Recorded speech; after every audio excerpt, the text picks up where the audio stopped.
So I'm here today checking out Arbor Trails. Supposedly the aquaponics, some hydroponics.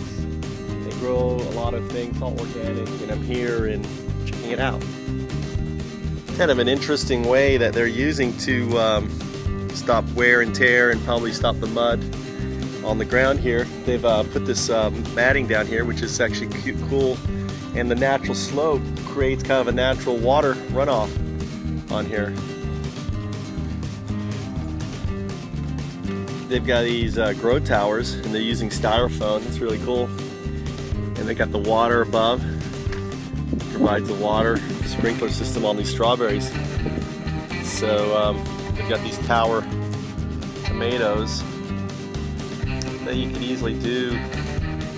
Basically, it's a clever way to grow tomatoes. Really interesting how they're using these styrofoam things on a tower.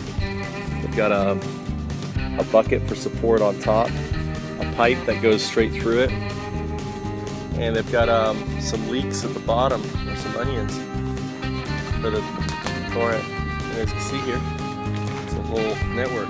Very cool.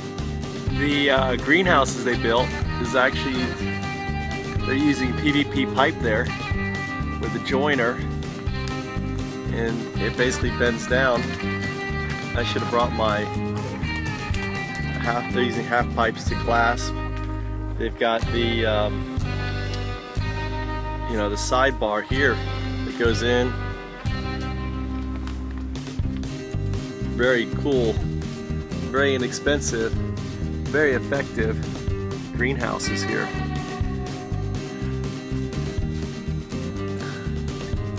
And it's using green tech.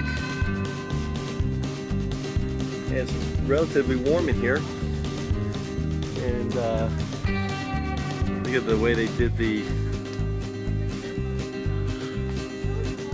door. Very cool.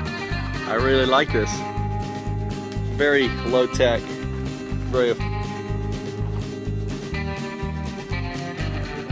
Their watering control system. It has a filter there, and you can control what pipes goes where. Looks like they even have timers on it. There's the timer system here. Very cool. They built here. And we got tomatoes here. I really like this these styrofoam, very inexpensive molders, and how they have them basically on an angle so you can grow stuff on each corner. So they're growing spinach here, growing different things here, and peppers. They're letting the tomatoes go down, where what they should do is have them grow up and over.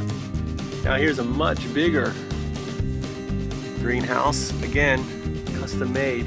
Looks like maybe not. Actually, this probably isn't a custom made one because of the joints that they're using the pipes. Where they bought those pipes, the double frame up there.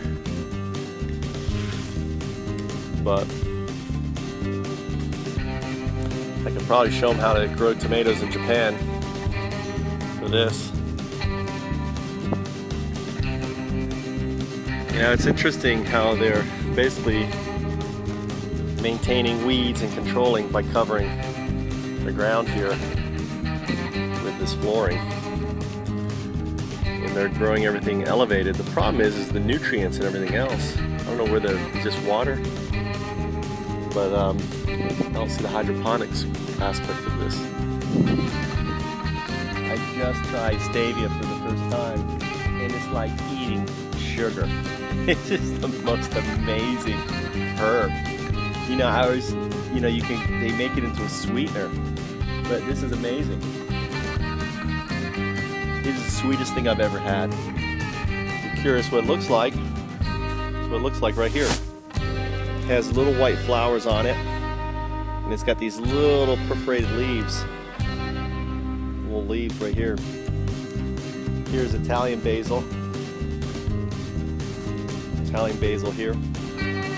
Lots of seed growing on it. It's kind of a smaller smaller basil leaf on it, as you can see. And there's the black opal, the basil too.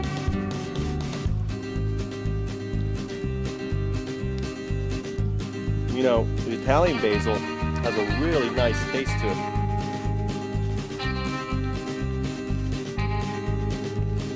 The subtlety. But I'm really taken by this Ceiba.